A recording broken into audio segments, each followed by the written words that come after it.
Halo guys, kembali lagi dengan saya. Kali ini kita akan membahas sebuah apa ya?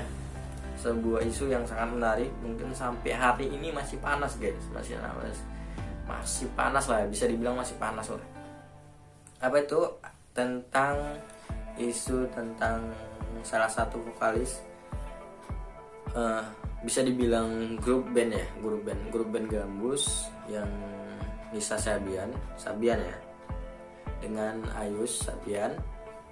Nah, mereka sebenarnya apa ya? Masalahnya mungkin teman-teman udah tahu lah, udah hampir, bahkan karena ini memang benar-benar mereka memang benar-benar sudah artis ya, sudah menjadi public figure, makanya diberitakan juga di beberapa televisi swasta lah di Indonesia. Makanya cukup viral, bahkan tagline dari dari Nisa itu benar-benar jadi viral di TikTok, di Instagram dan sebagainya.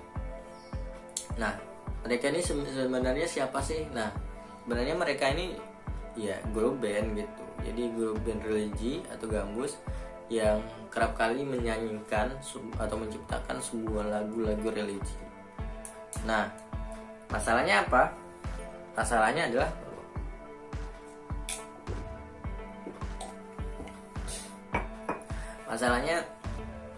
adanya diduga ini masih diduga. Karena secara pribadi Nisa belum mengungkapkan apa sih yang sebenarnya terjadi, meskipun Ayus sudah meminta maaf karena kekhilafan dia, dan kehilafannya juga dia masih berkata secara umum. Jadi kita masih belum bisa berspekulasi apakah dia benar-benar selingkuh atau dia benar-benar minta maaf sebagai public figure yang telah menciptakan sebuah konflik universal, nasional lah, konflik nasional, yaitu dengan perceraian atau perselingkuhan dia. Kita juga belum tahu. Tapi poinnya adalah mereka diduga melakukan perselingkuhan yang diduga sudah lama sekali ya, sudah 2 tahun yang lalu atau mungkin lebih 2 tahun ketika sudah ketahuan. Jadi mungkin bisa dari dulu gitu. Nah, bisa jadi ini cuman apa ya, bisa dikatakan salah paham lah gitu. Karena memang Nisa kan memang di dalam sebuah grup itu adalah grup yang paling muda, dia orang yang paling muda gitu. Jadi karena dia paling muda, jadi dia ada sedikit mental lah bahasanya. Nah, jadi orang beranggapan langsung cemburu gitu, namanya cewek kan dan sebagainya. Terlepas dari itu, yang ingin saya komentari adalah yang pertama terkait dengan selingkuhnya dulu lah. Benar nggak sih ketika ketika perempuan mendekati laki-laki atau laki-laki mendekati perempuan yang laki-laki ini sudah menikah terus mendekati perempuan lain, itu dikatakan selingkuh atau tidak?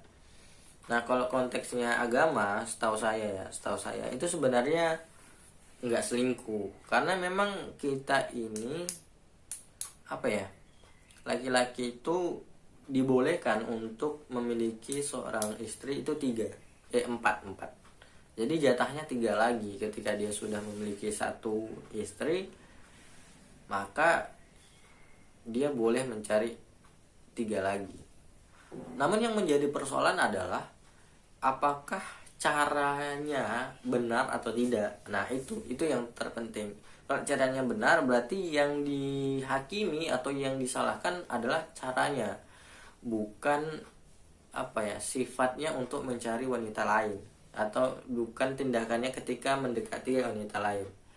Nah, kalau mendekati wanita lain, bahkan menikah sekalipun, jangankan misalnya kan apa sih, kayak perselingkuhan yang dilakukan oleh orang paling pacaran atau deket atau nikah sirih lah bahasanya.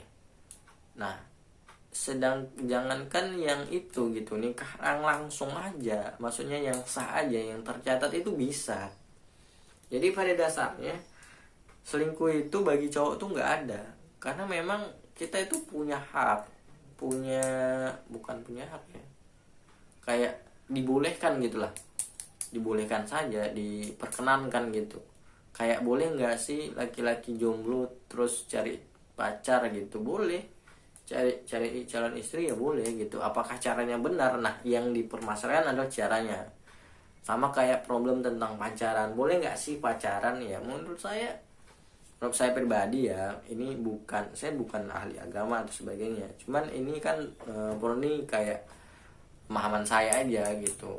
Kalau misalnya benar ya mungkin kita sependapat, kalau misalnya salah berarti ya mungkin kita nggak sependapat, itu doang gitu, nggak perlu dipusing-pusingin. Jadi menurut saya pacaran pun itu sebenarnya sah-sah saja, karena memang pacaran itu kalau kita lihat dari runtutan sejarahnya ya, karena memang kalau kita lihat sejarahnya nih, bahwa pacaran itu atau tradisi pacaran atau hubungan antara laki-laki dan perempuan ketika belum menikah itu sebenarnya sudah ada berabad-abad silam. Nah, jadi mereka itu ketika mau menikah, mereka ada namanya daun pacar. Kalau kami, kalau bahasa ininya inai lah. Inai itu dibuat dari daun pacar. Jadi ketika setelah lamaran, mereka melakukan pacaran. Maksudnya diukir-ukir tangannya dengan inai itu, dengan daun pacar. Makanya ada istilah kalian lagi pacaran ya. Artinya adalah mereka ingin mendekati pernikahan begitu. Nah, makanya waktu saat pacaran mereka itu benar dikurung, atau bahasanya dipingit lah kalau bahasa kita ya, lebih gampangnya dipingit. Agar apa? Mungkin sebagian orang bilang biar jadi lah. Cuman kalau menurut saya pribadi tujuan utamanya adalah agar mereka kan inilah lagi cinta-cintanya, lagi bunga-bunganya. Jadi kalau misalnya dibiarkan ketemu, nanti setan datang, nanti kalian itu mendekati zina dan sebagainya. Makanya benar-benar dikurung biar kalian tuh nggak bisa jumpa. Kalau berhubungan pun harusnya nggak boleh gitu, pamali gitu kan. Nah, setelah berjalannya waktu ini makin longgar, orang makin santai-santai saja gitu. Ketika walaupun sudah pacaran dalam kata arti yang tadi ya, bertemu ya masih diperbolehkan dan sebagainya. Lama-lama hampir pacaran menjadi istilah saja gitu. Mungkin kalau teman-teman yang pacaran, yang pernah lihat orang pacaran, kan ada nih orang bilang bunda, ayah. Nah, itu kan imajinasi mereka ketika mereka seakan-akan itu sudah menjadi suami istri besok gitu kan. Kayak bunda mungkin, atau apalah istilah panggilan sayang untuk orang-orang pacaran. Nah, gitu juga istilah atau imajinasi orang dulu, yaitu mereka memiliki hubungan itu seakan-akan sudah pacaran meskipun mereka belum pacaran, belum tunangan bahasanya ya. Nah, makanya setelah berjalannya belanjaan waktu sampai sekarang pacaran bahkan sembunyi-sembunyi begitu. Bahkan orang tua si A itu tidak kenal sama calon ini atau pacarnya, dan orang tua si B juga nggak kenal pacarnya gitu. Nah, mungkin nanti satu situasi atau di video yang lain saya akan fokus mengkaji atau menelaah tentang pacaran, tapi fokus kita adalah tentang ini dulu, isu tentang Nisa dan Ayus. Nah, ada hal yang menarik ya di sini. Yang pertama adalah apa yang sebenarnya terjadi. Nah, sebagai analitis kan, saya cuman bisa menganalisis gitu, meskipun nggak tahu ini benar atau enggak ya, kan namanya analisis, bisa benar bisa enggak, kita melakukan hipotesis saja. Kalau menurut saya pribadi, karena memang di situ gini ya, pertama adalah image dari Nisa Sabian adalah orang yang terpandang sebagai orang yang religius, karena memang dia kan grup bandnya adalah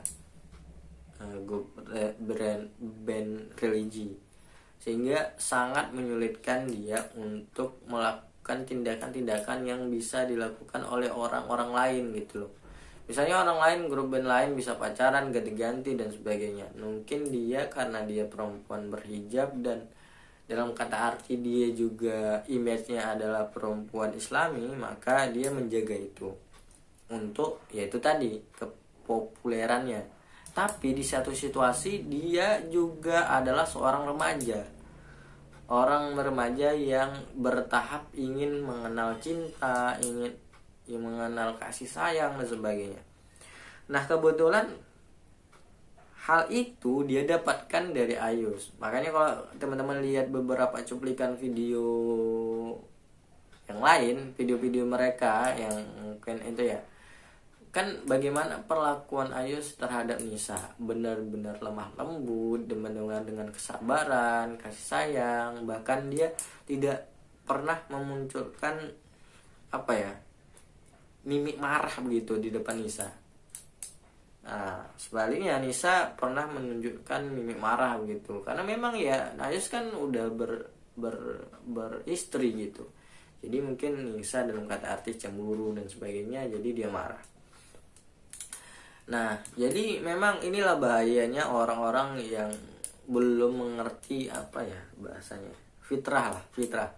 Fitrahnya adalah orang butuh kasih sayang, orang butuh perhatian, butuh pasangan dan sebagainya. Nah, ini yang bahaya. Karena kalau dia paham situasi, kalau dia paham keadaan dia bisa apa ya, mengantisipasi lah. Cuman karena tidak adanya kepahaman terhadap fitrah dia sebagai manusia, sebagai perempuan atau sebagai remaja, jadi ya inilah yang terjadi. Dan situasinya mereka juga cukup terkenal ya, ibaratnya hampir setiap hari mereka itu bisa ketemu gitu. Sementara Ayu sama istrinya mungkin dibatasi gitu, karena istrinya juga harus fokus ke anak-anak dan sebagainya. Nah, itu kemungkinan yang bisa terjadi. Atau kemungkinan yang kedua, sebenarnya mereka tidak ada hubungannya apa-apa. Karena gini, hubungan laki-laki dan perempuan itu pada dasarnya nggak ada gitu. Ada orang kalau misalnya akrab sama laki-laki dan perempuan itu jatuhnya salah satu pasti punya perasaan. Jadi ketika mungkin ya, ini mungkin aja, ketika mereka atau Ayus ini punya masalah, namanya rumah tangga kan, pasti punya masalah. Ketika ada permasalahan rumah tangga, satu-satunya orang yang paling dekat sama Ayus ini kebetulan Nisa gitu, karena dia juga perempuan, dia ngerti, dia pakai hati dan sebagainya. Jadi dia kerap kali cerita sama Nisa, nah curhat sama dia gitu. Nah makin lama ini makin intim, makin dekat dan sebagainya. Jadi seolah-olah mereka ini punya hubungan, padahal ya kayak teman doang gitu loh. Nah Ayus juga memperlakukannya sebagai adik gitu kan, dia juga memperlakukannya sebagai abang. Cuman ya itu tadi, hubungan antara laki-laki dan perempuan, apalagi yang sudah menikah, itu sebenarnya nggak bisa gitu, pasti menumbuhkan fitnah gitu. Nah terlepas dari situ, saya ingin mengatakan bahwa pertama yang pertama sekali adalah kita sebagai manusia itu harus paham atau kenali diri kita. Bahkan ada sebagian kata-kata dalam ilmu kalam itu, jika kita ingin mengenal Tuhan maka kenalnya diri sendiri dulu. Karena itu tadi, karena kita nggak paham sebenarnya apakah kita butuh itu atau tidak, apakah kita mampu atau tidak, apakah kita kuat atau tidak. Kalau kita sudah tahu, kita akan bisa mengantisipasi. Cuman kemampuan ini, kesadaran ini lahir untuk orang-orang yang ingin berpikir, orang yang ingin mempelajari dirinya sendiri gitu. Tapi jarang sekali untuk orang-orang seperti kita, orang-orang awam lah, khususnya orang-orang konservatif ya. Meskipun saya bilang tidak semua, cuman hal ini saya lihat atau kerap kali saya temukan di orang-orang yang konservatif, orang-orang yang terlalu menganggap bahwa kehidupan akhirat itu lebih penting, sehingga dia nggak fokus sama sebenarnya apa yang dia terjadi. Ya kayak tidur gitu loh, kita bermimpi akan masa depan yang lebih baik. Cuman kita nggak tahu di tempat tidur kita itu banyak nyamuk, banyak itu. Jadi yang digigit yang bendol tuh ya saat ini gitu, yang tersakiti ya saat ini. Ya harusnya kita paham juga situasi yang sedang kita lakukan. Nah, sembari juga kita memikirkan masa depan gitu. Ya mungkin itu aja. Ya mungkin ya, besok akan kita cari ya, isu-isu yang menarik lagi. Terima kasih bagi teman-teman yang sudah nonton. Ketemu lagi besok.